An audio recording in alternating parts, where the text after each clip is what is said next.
Well, I've been a prepper for a long time because I was an intelligence officer, so I'm aware of the threats. And when the Soviet Union fell and people said, oh, that's it, we've made it through, and now things are going to be peace forever, I knew that was absolutely nonsense. There are kind of two things related to that. We list 6 major trends that are driving this higher probability of collapse. So the new technologies is the biggest one. But one of the things we list is very high, less personal resilience. We're more dependent. People, he mentioned victimizing. People have been trained and coached, and I think deliberately encouraged by some government officials and elected officials. I'm not partisan, but I would blame the Democratic Party more on this. They really like people to think that you need government to protect you, that you're a victim, everyone's taking advantage of you. You need more government regulation, more government control in order to be protected. And, we contrast the way we used to be with independent Americans, freedom, liberty, pioneer spirit, with what we have today with, almost everyone has some kind of welfare or entitlement benefits. We're dependent on government. So that's part of it. And in terms of the bad people, the issue that Dr. Drew, you raised, we absolutely have more bad people in the United States. There's at least 1 million known gang members in the United States. There are 2 million Americans in jail. So that's 3 million people that right out of the gate in a collapse disaster are going to be marauders. The gang members will start marauding immediately, and the 2 million Americans in jail won't be there. You cannot keep jails operating when the grid goes down, when you lose power. You can't operate a jail. If there's a pandemic, guards aren't going to come to work and risk, catching a virus. And in any collapse with law and order breaking down, guards are not going to come to work because it's too risky. You leave your family at home, they could be attacked by a marauder group. You could get assaulted and killed going to work. So they're all going to get out of jail. And then there are other millions of people. And again, we saw this during Portland, Oregon. A lot of people who are going to start looting, marauding, stealing as soon as a collapse starts because they know police are going to be overwhelmed. A lot of police who normally would be there to answer your call if there was some gang running through your neighborhood, they're no longer available to you. They're going to be assigned for additional security for all the top elected officials. Because again, the number one priority of government is continuity of government, protecting government. So you'll have less police available when you need them most, and the billions of bad people will start marauding right off the bat. Now, Dr. Drew, with your background, I think you might be interested to know that we used to have this saying in the prepper industry called 72 hours to animal.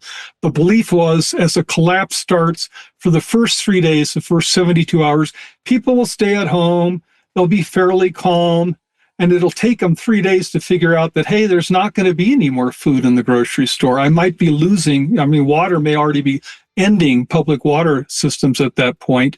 And at that point, they're going to start marauding, stealing, trying to survive. We don't believe that anymore. I think it's more like 72 seconds or 72 minutes before people are going to start going out and steal because they know the police are overwhelmed.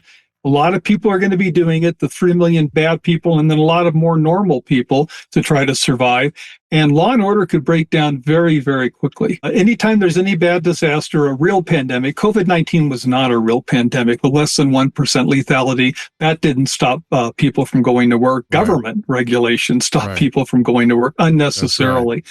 But when there's a real, and an H5N1 pandemic, Dr. Redfield, many other experts are saying it is inevitable. We will have an H5N1 pandemic, whether it's 50% lethal as it's historically been, or some variant that's lower lethality, any double-digit lethality, people aren't going to work, you're going to have a breakdown in the economy, loss of law and order, a collapse. So you have to be prepared, and that means you have to be able to defend yourself.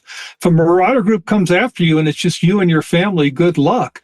Try keeping guards on duty, and it's not just 2 guards. You need to have a lot of guards on duty all the time. If you just got 2 guards on duty at 3 o'clock in the morning, that means a marauder group as small as 2 people can take you out because they're going to observe you. They're going to figure out, hey, they only got 2 guards on duty.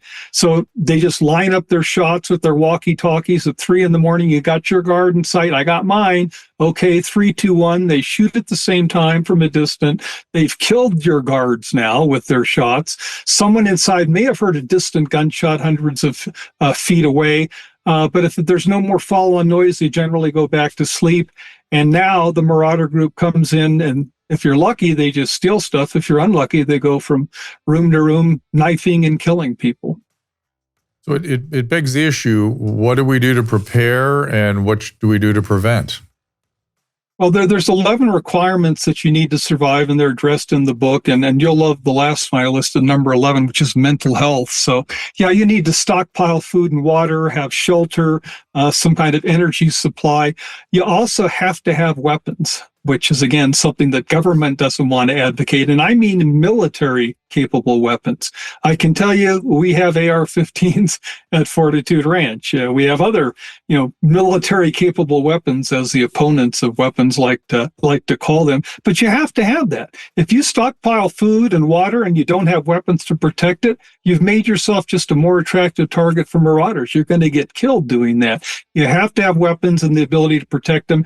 And that means a lot of guards and a lot of people. You have to have a survival community. That's the only way you'll make it through a really long, bad collapse.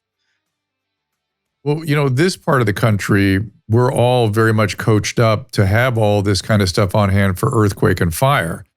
And most of us are to one degree or another equipped to prepare because it's so much part of living in this part of the world. And you're saying that may not be adequate. Certainly no weapons involved typically in earthquake preparedness, but maybe some people are doing that even so now. Well, there's millions of preppers in the U.S. and more so in the last recent years. There was a neat headline in both the Washington Post and Bloomberg News had it a few years ago, and the headline was, "The preppers were right."